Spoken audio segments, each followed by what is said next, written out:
Comment la division de l'opposition ont facilité la réélection du président sortant Alassane Ouattara? On vous dit tout dans cette vidéo.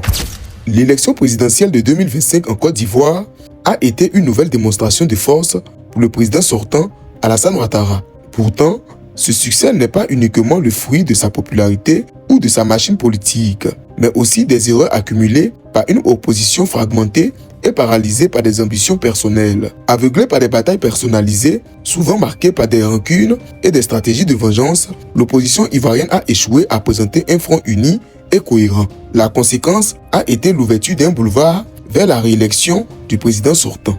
Malgré les critiques répétées sur la légitimité et l'opportunité de ce mandat, l'un des facteurs déterminants de cet échec a été le refus d'appliquer le plan Diomaye Sonko, inspiré d'un modèle sénégalais historique qui aurait permis de mobiliser et de mettre la pression sur le pouvoir. Selon Laurent Gbagbo, l'idée de plan B d'Awa Dombello révèle d'une démarche personnelle.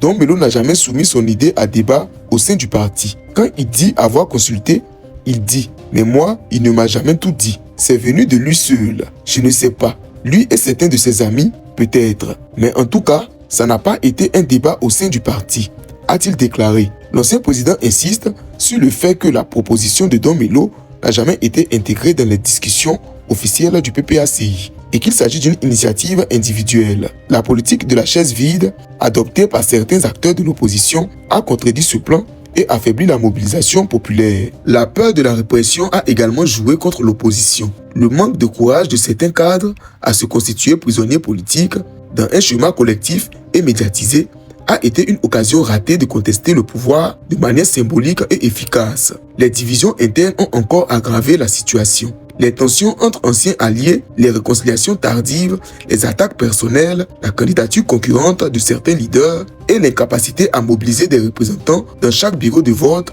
ont contribué à fragiliser le front commun, comme l'a rappelé Simone Gbagbo. Il faut avoir le courage de regarder la vérité en face. Le changement souhaité par le peuple ivoirien a été à portée de main. Malheureusement, certains acteurs ont privilégié leur calcul personnel, leur égoïsme et la division au détriment de l'intérêt du pays. Cette fraction de l'opposition s'est employée à créer la peur, la psychose et la violence, décourageant des millions d'Ivoiriens d'aller voter et offrant ainsi sur un plateau d'or à Alassane Ouattara une réélection qu'il prétendait pourtant combattre. Ainsi, le coup KO politique du président sortant en 2025 a été facilité par les dissensions au sein de l'opposition et par l'absence de plan alternatif.